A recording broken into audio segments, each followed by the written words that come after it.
What's going on, guys? Welcome to today's video. Today we're just going to go over my GMMK Pro build. It's actually a really simple build, nothing special, but just in case someone likes the way that it looks or enjoyed the way that it sounds, that'll give you an idea of how to kind of replicate that. So let's go ahead and begin. So for the keycaps, we went ahead and we used the Drop MT3 profile keycaps. To give you an idea, MT3 profile is very similar to SA profile, except it's just a tad bit more concave. A weird description from me would be that it feels like a little mini deep dish pizza hugging your fingertips. I don't know, super comfy for me, not for everyone, but I definitely enjoy them. The black on white colorway, I chose that just to keep it pretty simple. I didn't want it to be too crazy flashy of a board. I didn't want to use eccentric colors. Not that there's anything wrong with that, but I just wanted to keep it basic. So it does have a couple black modifiers on there just to kind of add to some contrast of the board. And you know, the black modifiers that I use do match up with the aluminum body of the keyboard, which is the black slate, I believe, what Glorious calls it. As far as the knob, I went ahead and used a resin knob. I got it online. I don't know if I can see it there, but got it online, I believe through Amazon, if I'm not mistaken. It is, I like the way that it's like the two-tone color. It's like the smoky black with the white. It matches my shift knob in my car, but it also goes well with this keyboard just because I have the two focal points of color, the white and the black. As far as sizing, it was just a random gamble. This knob actually that I picked up, the resin one, is meant for a guitar, but with the dimensions, it fits well on this keyboard. So definitely look into it if you're interested. There's a lot of cool stuff out there, relatively inexpensive. So Glorious does make their own replacements as well, but they're all solid colors. Nothing wrong with that, but you know, up to you. Just, it's your keyboard, do what you want. But really cool. So they do have a lot of cool solid color options out there. Let's see, switches. So the switches, we went ahead and used the Gateron Black Ink V2s. They're a linear switch. They are lubed with Krytox 205 grade 0. The stabs, I went with Durock V2s. They are lubed with Krytox 205 grade 0 as well. The bar ends, obviously none of this you can see, so I apologize, but the bar ends are taped, so I did the tape mod for the bar ends. I went ahead and used, what do they call it, plumber's tape, teflon tape. So that worked out really well, about an inch for each bar end. A little went a long way. Same thing with the lubricant, a little goes a long way. Definitely word of advice would be, if it's your first time lubing switches, take your time. It's something where you want to aim for consistency, so don't burn yourself out over it, because lubing switches can take a while. I didn't use a lube station because I just prefer not to, but there's nothing wrong with doing that. You probably get more consistent results, maybe, I don't know. Just depends on the person. Switch opener, definitely recommended if you're going to be cracking open a bunch of switches. You can find them for relatively cheap. Even on Amazon, I think you can get an aluminum one for $13. Maybe the resin or plastic ones at a store for like about the same cost, so just up to you on what you prefer. As far as the stabilizers, I did want to mention Glorious did, you know, it came with their own. They're called GOAT stabilizers, greatest of all time. That's, you know, what you hear about them if you're researching this board online is that the stabilizers that they come with pre-lubed are garbage, and they were over-lubed. But if you remedy that, I would say that they're not garbage. They're not a steaming pile of hot trash. They are actually seem really decent. When I cleaned them off and compared them to the Durock V2s, the tolerances were very similar, and I modded them the same way. The only difference was I just didn't install them because I had the Durock V2s already pre-ordered, so I just threw them in there. Otherwise, I probably should have tried them, so maybe next build I'll go ahead and throw them on a board just to see if they're any good. But I felt like they were comparable after undoing what they had done with the lubrication and then tape modding them and then adding some lube. Let's see, sound profile wise for this keyboard, I did do the tape mod for the PCB, but I didn't tape the PCB.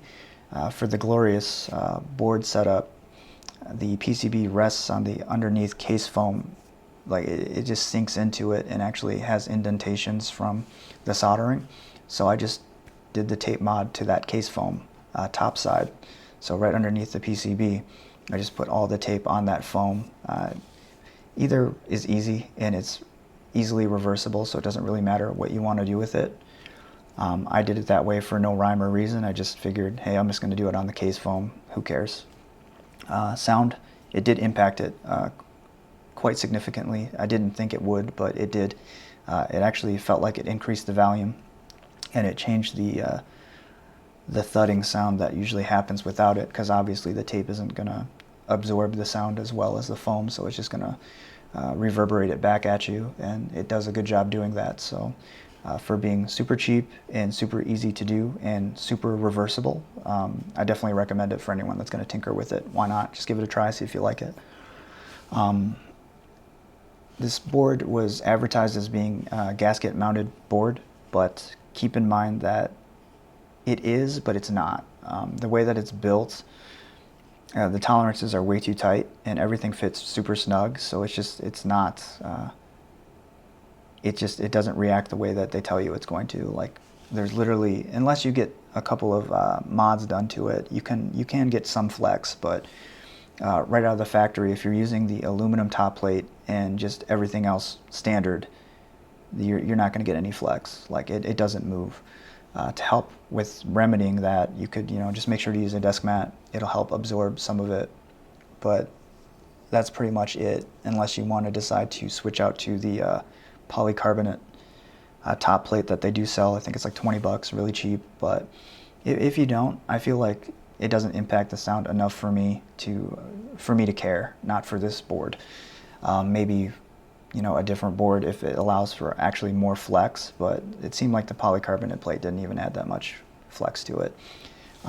If you screw all the screws into the case tightly the way that you should, it just doesn't allow room for movement. So if you undo some of those and just leave them barely hanging on, you'll get more flex, and it also will change the sound and feel because you'll get more rebound. Some people like that. I like it, but I don't care. So this works perfectly for me.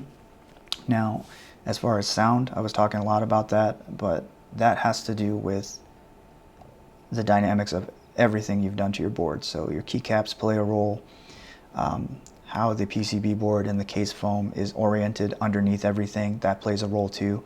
For example, the channeling for the USB connection through the board and into the encoder connection, it's hollowed out, so the sound around that area is different. And then obviously as you feather out the keyboard, it changes the sound profile as well, which you'll be able to hear some of it in the key typing test that I do, so you can hear the sound of the board. Now, as far as consistency, I feel like this board is very sporadic even if you do everything right, and that's not a bad thing. For the most part, it does sound consistent, but there are noticeable areas where the sound profile changes even if you take the same switch and keycap and move it over.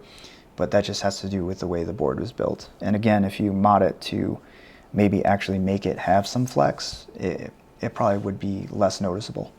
So, all right, that's pretty much it. So overall, would I recommend this board to anyone? If you're a super enthusiast, yeah, it's cool just to add to a collection or something like that, but it's just not marketed the way that it is, so you're not getting really a gasket keyboard in my opinion. For anyone that's new, just getting into it, yeah, I think that it's not too bad. I mean, you're going to spend a little bit more, and that's kind of what the custom market is. It's really expensive, especially if you're a purist, then you're going to pay a lot.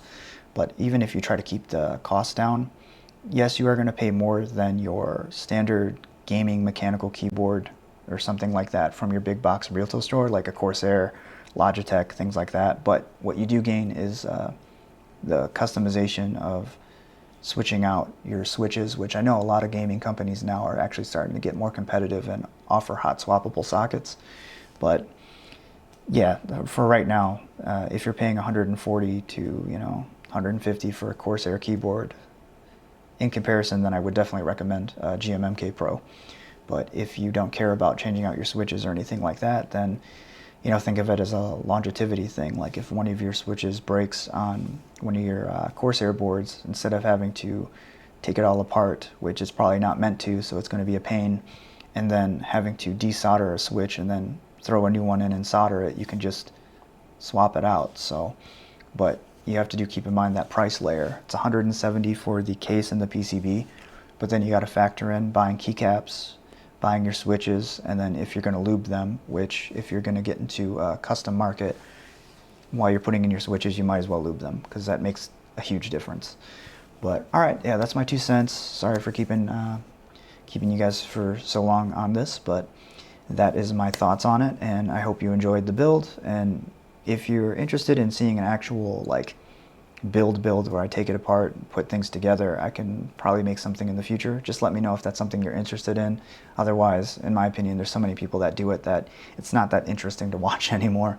But it is cool to hear the different sounds and stuff, so that way you can try to get it set up the way that you want.